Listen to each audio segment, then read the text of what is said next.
My name is Amalthea Vale. I'm 31 years old now. Yesterday, Forbes put out their new under 30 list and my picture was on it. Next to my picture was a number, $98 million. That was the value of the app one built. The app helps small beach hotels run smoothly better than any person could. It helps hotels know when rooms are empty, when to change the price, and even lets people book rooms quickly online. It's like magic, but it's really just smart coding and a lot of work. For 9 months my phone had been quiet. No one called me. No one texted me. No birthdays, no holidays, nothing. I felt like a ghost. Then at 10:12 a.m. yesterday my phone lit up. It was a message from my dad. I hadn't seen his name on my phone since last year. The message had just 2 lines. Family dinner tonight. 7:30 sharp. We have big news. I stared at it for maybe 10 seconds. 9 months of silence. 9 months of being invisible. And now, 12 hours after Forbes put my picture on their list, suddenly they wanted me to come to dinner. I typed back one sentence. Sorry, busy. Forbes party starts at 7. I sent it. The little check mark appeared instantly to show I had sent it, and then the 3 dots started jumping. That meant they were typing back. They typed for a long time. I didn't wait. I locked my phone and tossed it on the couch. They thought they were texting the same quiet, broke daughter they used to ignore. They had no idea the girl they ignored had grown up to be the one person who didn't need them anymore, the one person who could show them she didn't care about their approval. But before I tell you exactly how that dinner went, click the like button, leave a comment, and tell me where you're watching from. Hit subscribe too, because you don't want to miss what happens when the table finally flips. Trust me, it's not something you see every day. 2 years ago, on a bright May day in Cambridge, Massachusetts, I stood backstage at MIT's Killian Court trying not to throw up. I was wearing a black gown that hung loosely on my shoulders. I had lost 12 pounds that last semester. I survived on coffee and only 3 hours of sleep every night. The crimson hood felt heavy, like it already knew I didn't belong there alone. Outside, 3,500 chairs faced the stage under a cloudless blue sky. The Charles River sparkled behind the podium, making the day look perfect.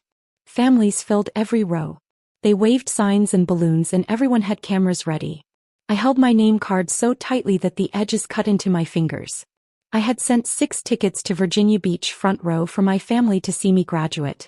I had paid extra for express mail, tracked the package, and even saw that it had been delivered. I told myself maybe traffic on I-95 was bad, or maybe they were parking. I told myself to keep walking. The dean started calling names. Each graduate walked across the stage. Families erupted in cheers and whistles. I looked at the 6 empty seats and wished they would appear. But they never did. Amalthea Elizabeth Vale, Master of Science in Electrical Engineering and Computer Science. My name rang across the courtyard. The walk to the stage felt endless. The wooden stage bent under my borrowed heels. The president smiled at me, handed me the leather folder, and shook my hand once. Cameras flashed from every direction, but none of them were mine. I glanced down one last time at the empty seats. I forced the smile they wanted, turned my tassel, and stepped off the stage. The second my foot hit the grass, my phone buzzed. Dad's message said, "You actually went through with it without us there. Fine. Don't expect another dime from me. You made your choice." I stopped walking. Graduates streamed around me, hugging, laughing, crying, happy tears everywhere. Some fathers lifted their daughters off the ground. Some mothers sobbed into bouquets of roses. I stood frozen in the middle, reading those words again and again until my screen went black. The courtyard smelled like fresh grass and expensive perfume. I could hear champagne corks popping behind me. I felt something inside me crack open and go silent. I didn't cry yet. I walked alone across the grass, past the celebrating families, past proud fathers who would never be mine. My phone buzzed again. "Mom, tell us where you are. We're stuck in traffic." I didn't answer. I kept walking until I reached Massachusetts Avenue. I sat on the curb outside the student center and finally let the tears come. They were quiet. They always had been. A janitor sweeping the sidewalk glanced over and then looked away. Nobody stopped. Nobody asked if I was okay. I wiped my face with the sleeve of my gown, stood up, and went to Logan Airport. I had a 9:15 p.m. flight back to Norfolk because I couldn't miss another delivery shift. I boarded the plane still wearing my cap and gown. The flight attendant asked if I wanted to hang them up. I said no, folded them like any other carry-on, and put them in the overhead bin. Somewhere over Rhode Island, I opened my laptop on the tray table and started writing the code that would one day put my name on Forbes. Because empty seats teach you exactly who will never show up when it matters. I decided right then that the next time the world looked at me, no one would ever be able to look away. Those empty seats didn't happen by accident. I learned very early that in the Vale house, attention was always limited and it was always spent on someone else. When I was 12, I had been taking violin lessons for 3 years. My teacher entered me in the Virginia Beach Youth Orchestra solo competition. I practiced every single day after school until my fingers bled. The concert was on a Saturday night at the Sandler Center. I wore the navy velvet dress Mom had bought me 2 years earlier. The sleeves and hem were too short. Dad picked me up from rehearsal the week before and said, "Zephyr made varsity quarterback. We're all going to support him." I asked if we could at least come to the second half of my concert. Mom laughed like I had said something funny. Zephyr needed the spotlight, so mine got switched off. I played the concert anyway. The auditorium was packed. I walked onto the stage, my bow shaking in my hands, and scanned the crowd for 5 familiar faces. None of them were there. I performed Vivaldi's Spring perfectly, took my bow to polite applause, and went home on the city bus with my violin case banging against my knees. The next morning, pictures of Zephyr in his football uniform were all over the fridge. My certificate from the competition went straight into a drawer. That was the first time I understood the rules. If someone else needed attention, mine got turned off. High school followed the same pattern. Zephyr crashed 2 cars before he turned 18. Both times, Dad replaced them without question. Marceline decided she wanted to be an influencer at 15. She got a brand new iPhone and ring light for Christmas. I asked for a laptop that actually worked for coding. Dad told me to use the library. When college acceptance letters came, I got into William and Mary on a partial scholarship. Dad looked at the tuition bill and said, "That's a lot of money for a hobby. Maybe community college first." 2 months later, Zephyr announced he wanted to take a gap year to travel. Suddenly, there was $25,000 available for him to backpack through Europe with his friends. I graduated valedictorian, applied to every scholarship I could find, and chose MIT because the financial aid package covered almost everything except books. Dad still sent a monthly allowance. $500 on the first of every month, enough for groceries and a Metro card. It wasn't generosity. It was controlled. As long as that money kept coming, he could still threaten to stop it. I worked 3 jobs anyway. Morning shifts pouring lattes at the student center, afternoons tutoring calculus to freshmen who partied too hard, and 3 nights a week delivering Thai food across Cambridge and Somerville in my beat-up Camry. I smelled like espresso and curry most of the time, but the tips paid for servers, cloud credits, and the first lines of code I wrote at 3 a.m. when the dorm was finally quiet. Every winter break I went home to Virginia Beach hoping maybe something would be different. It never was. The family business, 7 tired beach motel built in the 70s, was bleeding money. Guests left bad reviews about peeling paint, spotty Wi-Fi, and beds that sagged in the middle. Dad refused to update anything. "People come for the ocean, not the internet," he'd say, then spend the renovation budget on a new fishing boat. I watched bookings drop year after year while Zephyr golfed most afternoons, and Marceline filmed TikToks on the beach in fancy bikinis Dad bought her. I tried to talk to him once. I showed him spreadsheets and explained dynamic pricing and online travel agencies. He patted my head like I was still 12 and said, "Sweetie, leave the business to the men." So I stopped asking. Instead, I built my own thing in secret. Every dollar I earned from those 3 jobs went into servers, APIs, and the first version of an algorithm that could predict occupancy, adjust rates in real time, and connect to every booking site at once. I named the prototype TideSync because it moved with the waves of demand no one else bothered to read. By the time I defended my master's thesis, TideSync already had 3 small independent hotels testing it. Revenue jumped 42% in the first quarter. I knew then this wasn't just a project anymore. It was the way out. And the empty seats at graduation were the final proof that I no longer needed their money, their approval, or their presence. When Dad's text lit up my phone after 9 months of dead silence, I didn't feel anger anymore. I felt curious. Curious to see how fast they could rewrite 9 months of nothing into a family emergency that suddenly needed me. I set my phone on the kitchen island and let the screen go dark.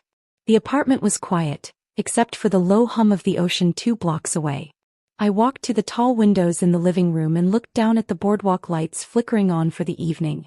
The sky was turning soft orange and pink from the sunset. People were walking along the boardwalk, heading out to dinner, holding hands, laughing, talking loudly. Some of them were families with kids, just like in the movies. Normal families. I turned away from the window and walked slowly down the hallway to the closet I never used when guests came over. Inside, the closet smelled a little musty. It was full of clothes from a different time in my life, a time when I had a lot less money and everything felt more important because I had to work for it. I touched the gray sweater that had a frayed sleeve, the one I wore during finals week at MIT. I remembered staying up all night studying, drinking coffee, trying to understand everything in my classes. Then I saw the faded jeans, the only pair I had back then. They were soft now, worn in from so many washes. I picked up the brown boots I had bought at a thrift store in Somerville. They were scuffed and scratched, but they were warm and only $20. I put them all on the bed carefully, like I was laying out pieces of my old life to look at one by one. Then I walked to the garage. My everyday car, my matte black Audi, still smelled new and clean inside. I walked past it and past the Tesla, which I barely touched anymore. At the very back corner of the garage was my 2014 Toyota Camry under a gray cover. I bought it the week I moved back to Virginia Beach after graduation. The paint on the hood had faded from too many sunny summers. The driver's side mirror was cracked, and the check engine light had been on for 3 years because fixing it would cost more than the car was worth. I kept it registered and insured for nights exactly like this one. I pulled the cover off and tossed it into the trunk. Then I climbed into the driver's seat. The seat still smelled faintly like Thai food from when I used to deliver dinners in this car. The key turned with the same hesitant grind it always did. I put the car into reverse slowly, the tires crunching over the epoxy floor of the garage. Then I drove south on Atlantic Avenue. The sun was dropping behind the hotels, and the sky was turning all shades of pink, orange, and purple over the water. I rolled down the windows and let the salty air whip through the car. No music, no talking, no distractions. I needed to feel every second of this drive. Every little sound, every smell, every bump in the road. I thought about the first message I had sent, the one that made my mom send me crying face emojis for 20 minutes straight. I thought about how easy it would have been to ignore everyone. But my curiosity was stronger than ignoring them. Not the kind of curiosity that wants to make friends or say sorry, but the cold kind. The kind that wants to see what people do when they think they've already won. I turned left onto Alaskan Road. I passed strip malls and surf shops. Neon signs flashed 2 for $1 crab legs, and happy hour specials. I passed people walking dogs and bikers riding slowly, enjoying the evening. Then I saw the Cavalier Hotel on the right. The tall white columns were glowing under the new floodlights. The hotel looked shiny and perfect, like something from an old-time movie.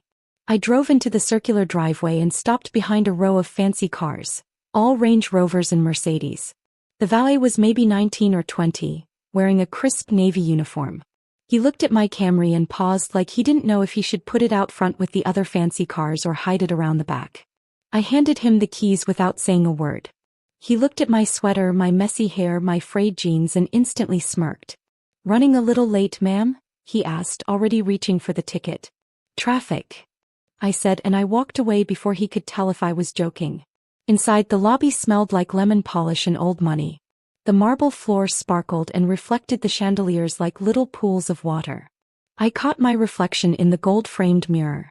My eyes were tired, my hair was messy, and my clothes screamed, "Poor student, just finished school." Perfect. Exactly what I wanted. The hostess saw the Vale reservation and smiled too brightly. "Right this way, Ms. Vale. Your party is already seated." I followed her through the main dining room. Couples in suits and sparkly dresses were eating and talking. Waiters carried big trays with oysters and steaks arranged beautifully. The private room was at the very back, behind 2 large wooden doors. I could hear laughter through the doors, loud laughter, the kind people use when they want to convince themselves everything is perfect. I stopped just outside the door and rested my hand on the brass handle. I felt nothing. No nervousness, no sadness. Just a cold, clean certainty that whatever happened in the next hour would be the last time I would ever care what anyone thought of me. Then I pushed the doors open and stepped inside. Mom saw me first. She let out a high-pitched squeal, so loud it made the waiter jump, and ran across the carpet with her arms wide, like we were in an airport reunion commercial. Her perfume hit me first, strong gardenia and something fancy. She hugged me so hard my ribs ached. "There's my baby girl," she said into my hair, loud enough for everyone in the room to hear. "We missed you so much." Dad came next. He straightened his navy blazer, the one he wears when he wants to look like the boss. He clapped his hands on my shoulders and shook them while grinning wide enough to show the caps on his teeth. "Look who decided to bring us presents," he said. Zephyr lifted his bourbon glass lazily. "Nice clothes. Going for the homeless chic vibe." Marceline, my younger sister, was already setting up her phone ring light to film everything. "Smile, Amalthea. This is going straight to my story. Forbes star returns to the fam." Uncle Lucien just nodded, raising his scotch like it was the most normal thing in the world. Mom steered me to the table like I was the guest of honor. The round table was set for 6. Shiny silver forks, wine glasses sparkling in the chandelier light. A bottle of VV Clecco wine sat in a silver bucket. Dad popped the cork and foam spilled over his knuckles. Zephyr hooped and cheered like we had just won something big. "To our brilliant girl," Dad boomed, filling every glass. "Forbes under 98 million valuation. Who would have thought our quiet little bookworm would turn into a tech titan?" They all raised their glasses. I lifted mine, but I didn't drink. Marceline leaned over. "Okay, but seriously, when do we get the family discount on your app? I have like 200,000 followers dying for beach content." Zephyr snorted. "Yeah, or maybe invest in something that actually makes money. Dad's got this insane plan." Dad shot Zephyr a look, then turned his full smile to me. "We'll get to that first. We're just so proud of you, aren't we?" Mom nodded, dabbing at her dry eyes with a napkin. "Beyond proud. I've been telling everyone at the club. My daughter, the Sue." The waiter appeared with the first course. Jumbo lump crab cakes and tuna tartar, arranged like modern art. Dad ordered another bottle of wine without asking. Then he slid a black folder across the table. Gold letters on the front read Luxury Collection. A new era. Inside were pictures of white, shiny buildings, infinity pools spilling into the ocean, rooftop yoga decks and people in linen sipping cocktails. "We're finally doing it," Dad said in his boardroom voice. "Taking the old motel, tearing down the ones beyond repair, and turning the best Norfolk oceanfront parcel into a 5-star wellness resort. Spa, farm-to-table dining, celebrity chef partnerships. This is generational wealth."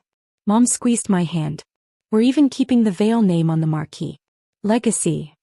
Zephyr tapped the projected numbers page. "Construction starts next quarter. Total build-out around $22 million.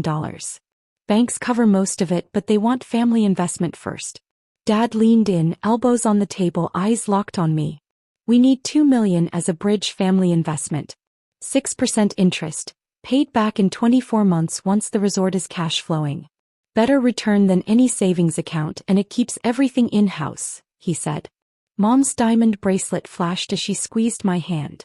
"It's what families do, sweetheart. We take care of each other." Marceline kept filming discreetly under the table. Uncle Lucien nodded along like this was the most reasonable request in the world. Dad slid a single sheet across the table. A wire transfer form, my name typed at the top. All I had to do was fill it in. I let them finish the entire sales pitch. The brochures. The 3D renderings. The same tired promises. I waited until Dad leaned back, satisfied. Mom's smile started to slip from effort.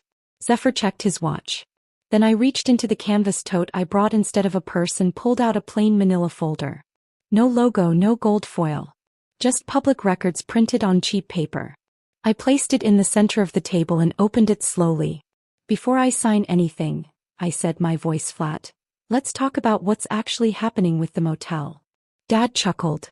"We just showed you the future, honey." I slid the first document across the linen.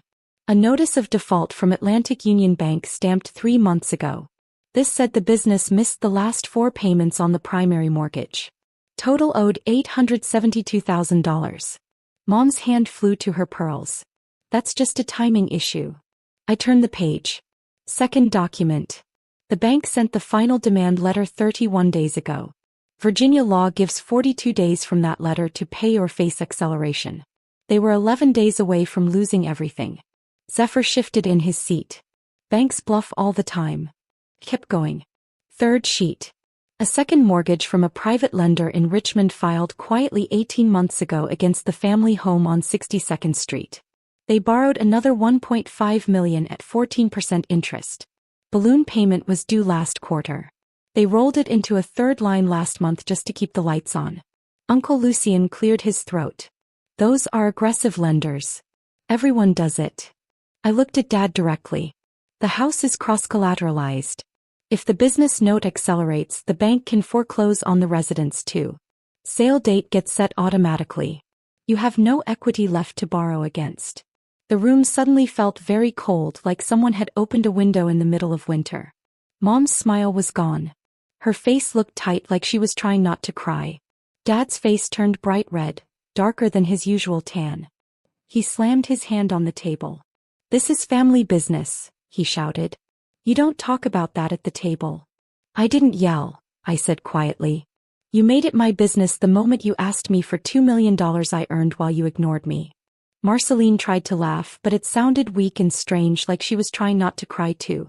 "You're being dramatic," she said, her voice shaking. I turned to the last page of the papers I had brought. It was a printout from the Virginia Beach Circuit Court. My heart beat fast as I read the words. The papers said that our house was going to be sold at an auction in 42 days. There was no extra time.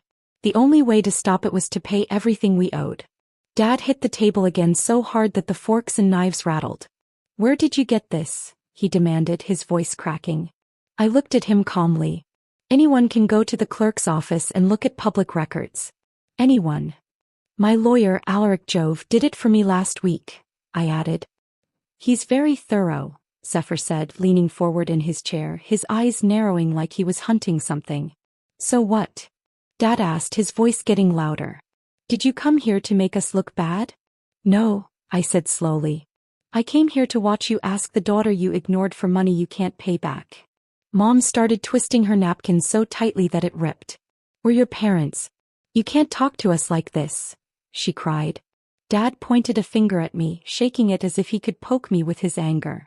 "After everything we gave you, you only gave me an allowance that you could threaten to cut." I spoke clearly and calmly. "I built everything else. I worked hard. While you wasted money on Zephyr's failed side projects and Marceline's social media posts, I built something real." Uncle Lucien, who was sitting quietly in the corner, tried to guilt me. "Blood looks after blood, Amalthea. That's how it works." I closed the folder with a soft snap. "Not anymore," I said. The room changed instantly. The fake smiles vanished. The fake warmth disappeared like fog in the sun. Dad's jaw moved as if he were chewing glass. Mom's eyes filled with real tears, tears that weren't fake or forced. Zephyr's fists clenched so tightly the tablecloth bunched up under them. Marceline's phone fell from her lap onto the table. "You ungrateful little," Dad started, his voice shaking with anger. I stood up slowly. The chair scraped loudly on the floor. I took out my phone and turned it so that Dad could see the screen. On it was a message from 2 years ago. The exact message he sent the second I walked off the MIT stage after graduation. I read the words aloud in the same cold, steady tone that he had used. "You actually went through with it without us there. Fine. Don't expect another dime from me. You made your choice." Dad's face turned pale. Mom froze, her wine glass still halfway to her lips. Zephyr's mouth opened and closed like a fish out of water. Marceline's phone clattered onto her plate, forgotten. I locked the screen and looked straight at him. "Sorry," I said, calm and clear. "Busy. Forbes party starts at 7. Mom found her voice first. It was shrill and cracking. "This is childish, Amalthea," she shouted. Dad tried to stand, but his knees betrayed him. He sank back into the chair with a thump. "You will not speak to me like that," he said quietly, but his voice was small, almost scared.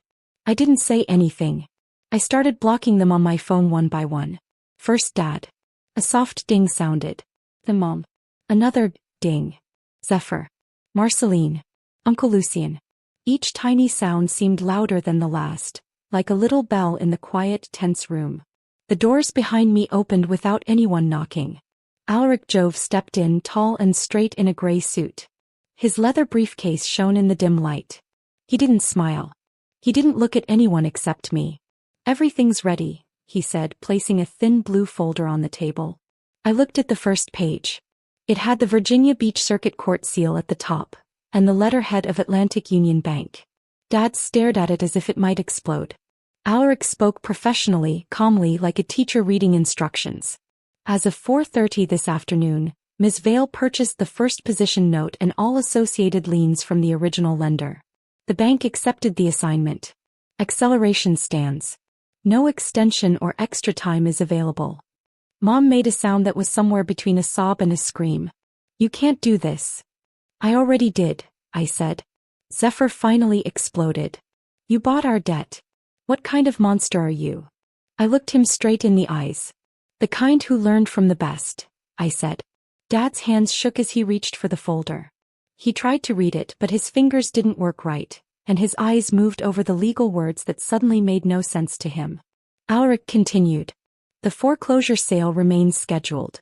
All vehicles titled to the business will be repossessed within 10 business days. Marceline started crying for real. Black mascara ran down her cheeks.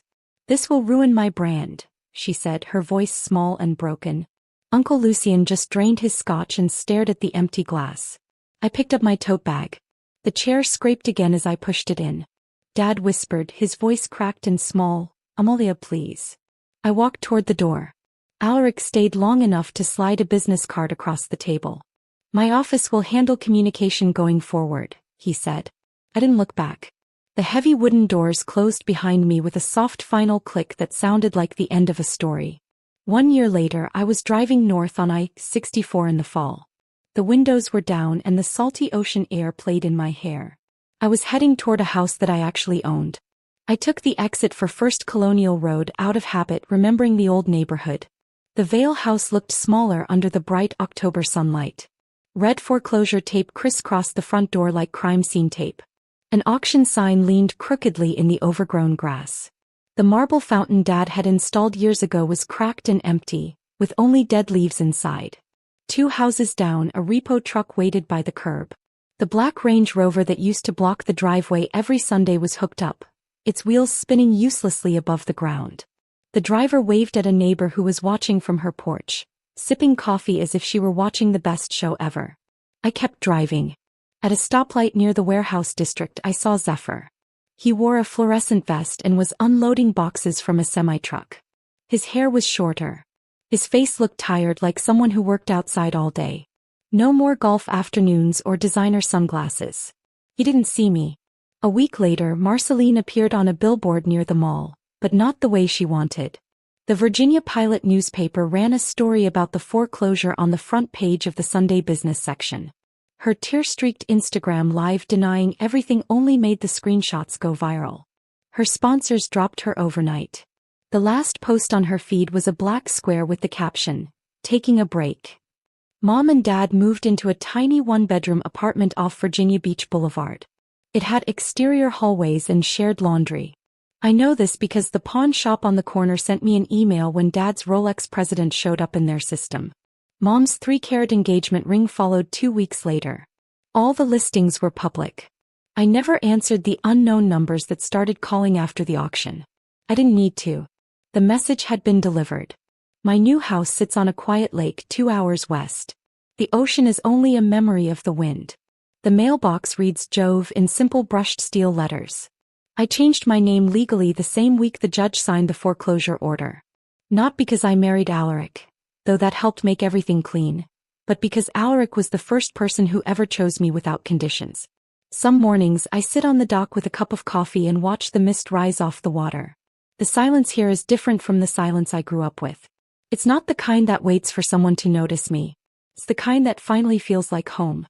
People ask me if I feel guilty. I don't. I learned the hard way that love isn't a debt you owe just because you share blood. The real family earns the name every single day. Mine ignored me until I became useful, then tried to cash me in like a lottery ticket. I refused to be their winning number. Walking away wasn't cruel. It was the first honest thing any of us ever did. I drink my coffee slowly, listening to the quiet sounds of the lake.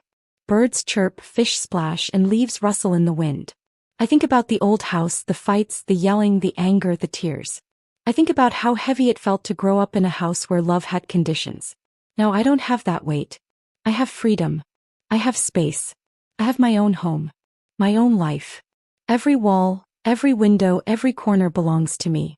Not them. Not the people who thought they could use me. Just me. Sometimes when the sun hits the water in the morning, I see the light reflecting like little diamonds. It makes me smile. I know that I fought hard for this. I worked, I earned, I chose honesty over fear, love over fear, strength over weakness. I chose myself. And that choice feels like the first breath of air after being underwater for too long. Clean, bright, and mine.